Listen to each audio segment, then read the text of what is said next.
Hello everyone, welcome back, and this video is about the history of Shanzoe. So the history is not a very big deal on when it comes to Shanzoe, because it's a new thing and it came very recently, and this thing started like a spontaneous fire, like a jungle fire. It started like this, and it went on. And then after a few successful journey, it was all down, and now we are reviving it again. And I am basically the person who is reviving the whole Shanzoe again. So what were the reason why it went down and what happened? So that's what we are going to learn in this video. So basically, I was like when I have completed my not completed, when I have achieved my master's rank in karate, jiu-jitsu, and kickboxing. I have started teaching like around in 2005.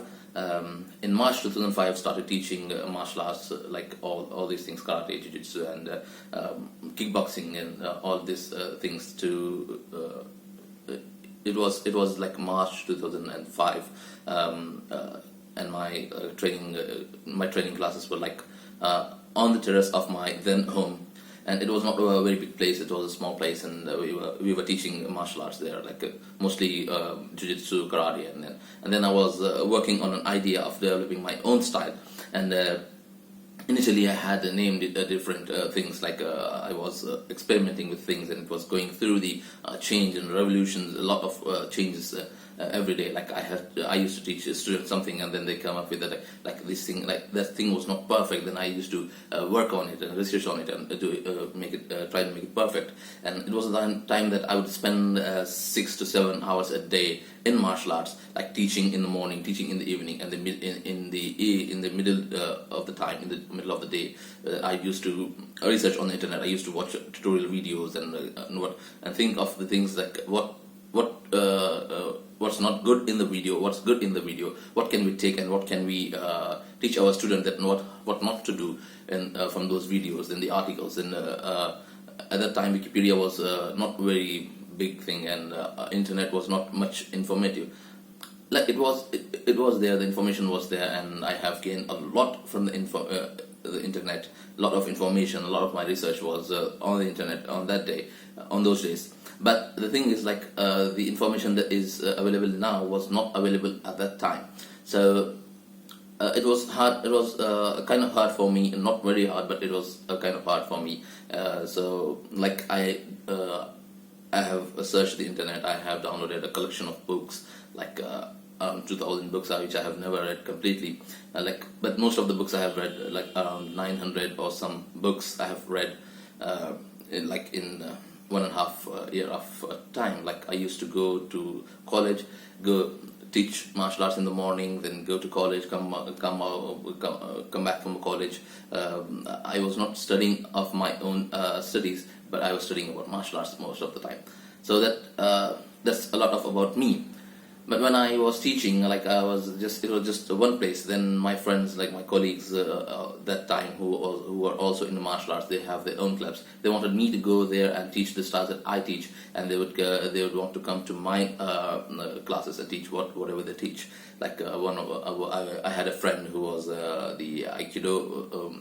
Who was teaching the Aikido at that time, and I had a friend who was teaching like the sword fight, or Heidon Kumdo, which we used to call the samurai sword at that time, due to the lack of knowledge, of course. So Yusuf was a high school student. He was 11th class student, and he came to us, like he said that I want to learn fast, and I want to learn how to defend myself, and I want to learn it fast, in a fast way. So my friend, he at that time, the one who was teaching Heidon Kumdo, he also used to teach kickboxing, and he said that, okay, I'll teach you kickboxing. But Yusuf, he went to some other school before and know what kickboxing is, or just had a bit of knowledge about it. So he said that, no, I don't want kickboxing, I want something else. I want something intense. I want something strong, like it's it's not that kickboxing is not strong or it's not intense or something like that, but he wanted something to go in deep and this kind of thing. Like the spontaneous personality he wanted something like that. So I thought that, okay, let's take this guy, make one of the first students of Hosinshu, and let's see how far he can go with it. So I've maybe if you have ever known how the development of the new style or the new system goes, the first line of students who learn and who take part in the development are given the black belts directly. They are not going through the ranks or everywhere. They were given black belts instantly. Like when the art is finalized, it is realized. When it's recognized, they get the black belt instantly.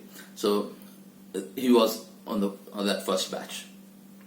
So he worked with me, and he was there is a form in Hosinshu, the Dragon Dance. It was his contribution to Hosinshu. Basically, he was the one who designed the form, and I was the one who did some corrections in that. So the Dragon Dance was his creation, but he was not the guy who would go with the forms and katas and everything. He wanted something instantly.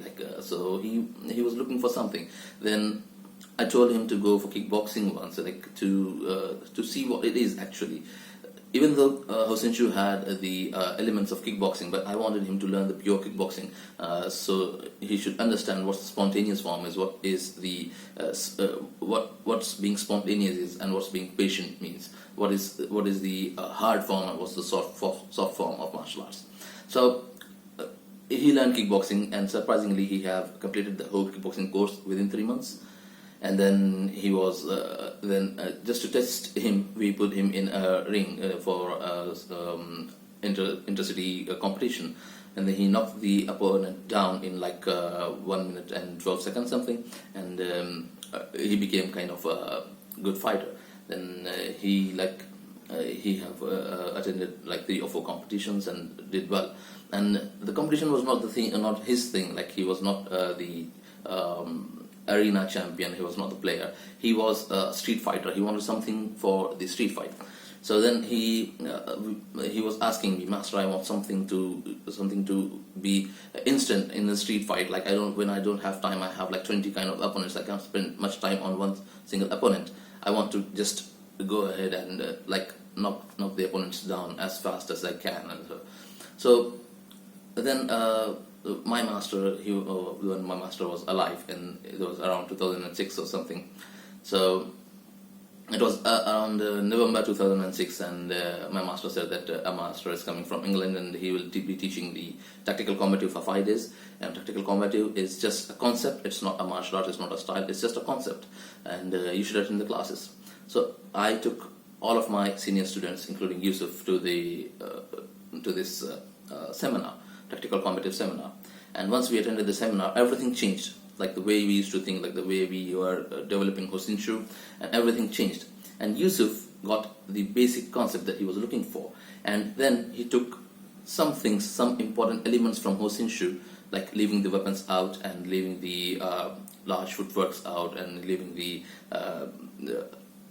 dragging techniques and all those out, and just taking all the things that are useful in the spontaneous fight, in the straight to the point fighting kind of fight.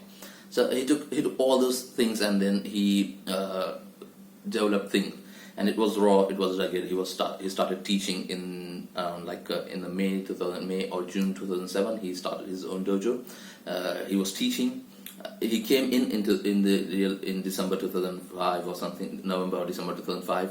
He started making his martial arts 1 year later, around December 2006, and in 2007 May he already started teaching martial arts. So it was around April or May of 2007 he started his dojo, and he was teaching, and he was developing things. Then I gave him the idea that if you go on teaching something without a name, without without the basic things, without the basic identities, like the uniform, the ranking system, and the name, most importantly the name. So at that time he was inspired by one person, from whom he was learning sword at that time, and that person was teaching the Persian sword. So he took the advice from that guy, and he said that since this is the thing going on in Hyderabad, and Hyderabad is mostly inspired by the Persian culture, so he said that why don't you adopt all the things from different styles. Like Hoshinshu has most of the Japanese and Chinese things, the things from Japanese and Chinese culture. Why don't you adopt things from other cultures as well? So he liked the idea, and he was like, he started the proper development of system, like the proper course and proper ranking system. So his idea was just to teach it fast, not like dragging the training along, not making a long course. So he just made three belts, like half black, black and silver, half black, black, and that time it was we used to call it the golden belt, or sometimes the camouflage belt, because after black there was only camouflage belt. So basically the first he thought was the golden belt, then he changed it to the camouflage belt. So it was only 3 belts, like half black, black, and the camouflage belt. And then for the beginners, like in other styles, they start with white belt. But Yusuf was Yusuf had some different mentality. Like he thought that everyone can fight. It's not like they cannot fight. If somebody is hitting them, they are just standing there and getting punched in the face. Everyone has something of a self-preservation, some skills of self-preservation, which comes naturally. Like if something comes, like people cover their face, that's natural. So that is some skill which needs to be recognized at a very early level. So he thought that giving them a white belt, like saying that you're nothing and you have to begin, is not a good idea. Giving them a red belt instead is an idea that they have known something and they have come here for the improvement, not for the like they have nothing and they are now they're not learning something. Like what he always thought was whatever he's teaching is just an improvement of what the human skills the people already have. So that was his basic mentality, and that's why he never ranked anyone with the white belt, or he never said that the white belt is a legitimate belt for Shanzoe.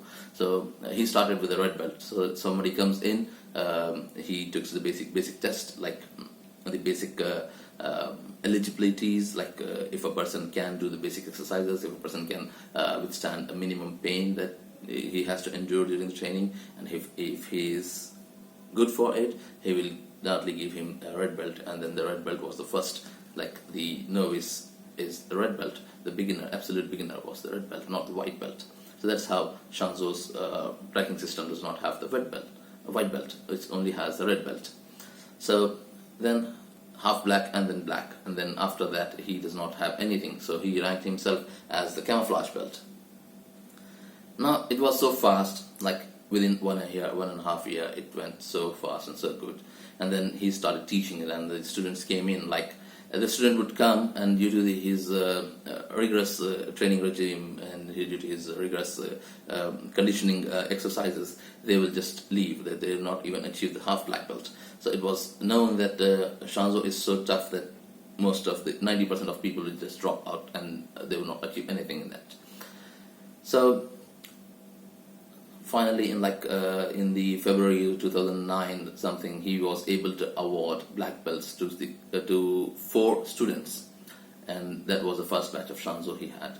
So since Shanzoe was not like Hoshinshu, in Hoshinshu I have incorporated all the students that I had, and they got the black belt when Hoshinshu was recognized. But Shanzoe, he was his own creation. He was the only one who used his brain on that, and then he taught it to the students. So it was not like they instantly get the black belt in that. So they had to work for it, and in February 2009 he gave black belts to the first batch. Then he was looking into the improvement of it and something like that. Then he went to Saudi to teach people, or maybe to represent there, to show martial arts there, because his uncle was in Saudi, and he was a big sports enthusiast, and he was thinking of bringing martial arts and this stuff to the Saudi at that time. So he went to Saudi. He was going for pilgrim trip, and he met a road accident, and on 1st August he was it was an unfortunate accident and he died. And it was a short career in martial arts. Like he started in 2006, and like in 2009, like 3.5 years, almost 4 years, and then he came in, he learned, and he created something. He created something so beautiful, and he gave it to us, and he just passed away. Then after his death, like we were all of his masters, like me and my colleagues, we had like a discussion that who would carry on the things, and so everybody was so enthusiastic at the time that I will do it. It will be a memorial of his life work, or if his presence with us and everything. That everyone was excited for this. But after some time, all the 4 black belts that he have trained, they just left. They just left because nobody was properly taking care of them, and they were without direction. Nobody was showing them any direction. They were not going anywhere. They were not moving up. They were not moving anywhere. So they just left, and then slowly the whole Shanzoe went down. And then I took the charge, and I tried to revive it, but then I started having my own problems. So supporting Shanzoe and supporting Hosinshu, it was not possible for me at that time, and I failed to bring it up at that time. Now, years later, when I got some good students, I thought that I should teach them Shanzoe if they survive the training, and I was able to do that. And now, when Shanzoe is it has been revived, and I've got the good students, and they have learned from me, and now they are going on teaching Shanzoe. So we started a Shanzoe association, the sole body to govern the Shanzoe, the sole body to promote, govern, and everything related to Shanzoe is done by the whole and sole single body, that's Shanzoe Association. So that's how Shanzoe Association came into existence. That's how we built Shanzoe Association. And now one of my students is teaching in Gulbarga, and one of my students is teaching in Hyderabad, and we are getting many students, but eventually they are dropping out because Shanzoe is not so easy. But those who are learning, those who are going forward, they know what they are learning, what they are gaining, and so this is not as very simple, a very like come in, play, and be a player, or this kind of thing. This is tough. This is hard, but this is fruitful. When you learn this, when you become proficient in this, you will not have a fear to go out at night, and you'll be fearless. You will never fear again of being attacked by someone or something. So because you can defend yourself, and you have the confidence that most of the martial artists lack. Because I used to be a martial artist. I was a martial artist who used to be a player, and I used to be afraid of things like if five guys attack me at the same time. I had no idea. But after attending the tactical combative seminar, I changed myself, and I have improved myself. Then I gained the confidence that I can defend myself against even if they are 10. Even if they have weapons or something like that, I can defend myself. Of course, I can get injured or something, but I have the confidence that I can at least save myself, save my life, and save my loved ones, save the people I care about. So that's all the basic thing that comes when you learn Shanzoe, but it's not easy. And people are getting interested in this, and I'm happy to know that in Gulbarga there are more than 20 students in one class, and there are several such classes are going on in Gulbarga. And I congratulate my student Rahim Ghori there, who is really taking care of this thing. So if you see on the history of Shanzoe, it does not develop over the period of a long time. It's just a spontaneous thing. It came into existence so fast, and it is being developed. So after it came in my hands, like after I started taking care of it, I have just made some few improvements into it and into the ranking system, into the tradition, into the uniform, so that Shanzoe does not have the female-friendly uniform before. Now we have made a female-friendly. We are designing the female-friendly uniform now, and the ranking system was rugged, so I just improvised it. So in the next video, we'll talk about the ranking system and what it takes to achieve those ranks. So that's all for the history. I thought the video would not be so big, but it's almost 20 minutes now. So, but your patience, and when you listen to this, you'll know what you're learning, what thing you are going to be a part of in future.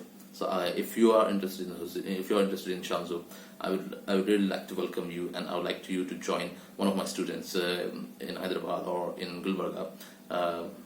No matter what it takes, it will be worth it. So in the next video, we'll talk about the ranking system. So that's it for now for the history, and see you in the next video. Thank you.